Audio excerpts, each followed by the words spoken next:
Hey everyone, so we all know Jack Harlow, and he recently got another #1 hit. It's his third #1 hit and his second as a solo artist. But to me the numbers kinda look sketchy. There's a lot of data involved in a #1 hit. Like for example, they calculate the amount of streams a single gets, and they calculate the sales of a song in stores, but also on, for example, iTunes. But these numbers look fake. In this video, we're gonna go into the data. We're gonna go into the streaming numbers, the sales data. It's all public, so everyone can look at it, and we're gonna just analyze that data. I have some theories on how they have maybe pushed the song to a lot of people and basically farmed the sales data and the streaming information, and we'll go into that in this video as well. First, let's look at the sales data and the streaming data. Before it reached #1, I had doubts, because if you look at the stats when it was released, it seemed unlikely that it was going to be a #1 hit. The song is catchy, but the data just didn't look right.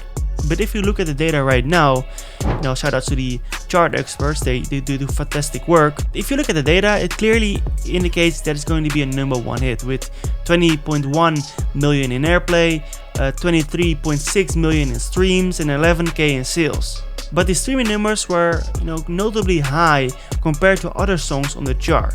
And you can also see that the airplay is accounting for 12% of the units. 82% came from streaming. But the last part, that the 82% that came from streaming, that got me thinking, because you can actually fake streaming numbers. And you might be thinking, Jack Harlow would never do that because he's already loaded and he doesn't care. Jack Harlow wants it to be a #1. That's of course like every artist wants to have a #1 song, but the people around him that are releasing his music, like his label, his management, his publisher, these parties, they want to make sure that the song gets a #1 status. And the reason why is that it brings in more sales, so they get more money. And the crazy thing is that if you fake streams on Spotify or on Deezer or Apple Music, you still get paid for these streams.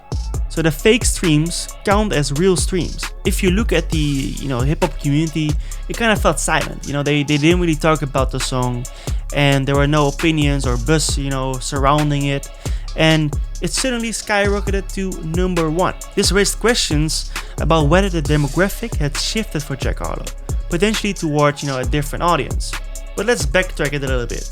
If you look at Jack Harlow, he initially gained fame with his hits like First Class and Industry Baby, but his debut album didn't receive the expected acclaim, and it was notably disappointing. But he didn't really follow the mainstream pop route, and instead dropped an album that showcased his rap skills, demonstrating his passion for hip-hop.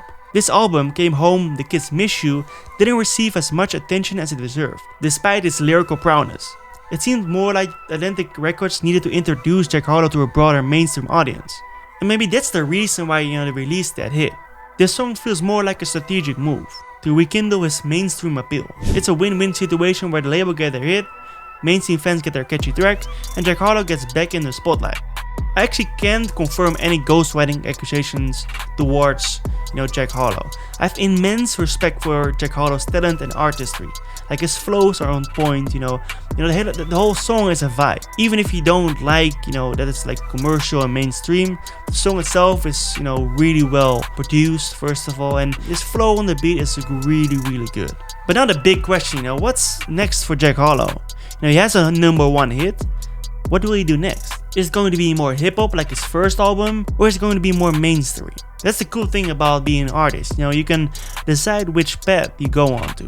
And I'm excited to see where Jack Harlow's career goes next. And I know that he's going to be one of the biggest artists in the world in the coming years. I do want to clarify that, farming plays doesn't mean that it's a bad thing. Because you can also run ads on TikTok, what he's been doing to generate a lot of buzz around this song. You can also get a lot of plays from these ads. So it doesn't mean that the streams are illegal. It just means that there's some executive telling everyone to put in a lot of money to make this song a hit.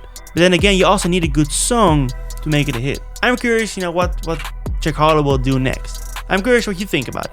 Just let me know in the comments down below. And if you enjoyed this analysis, please like and subscribe and hit that notification bell. Thank you for watching. Peace.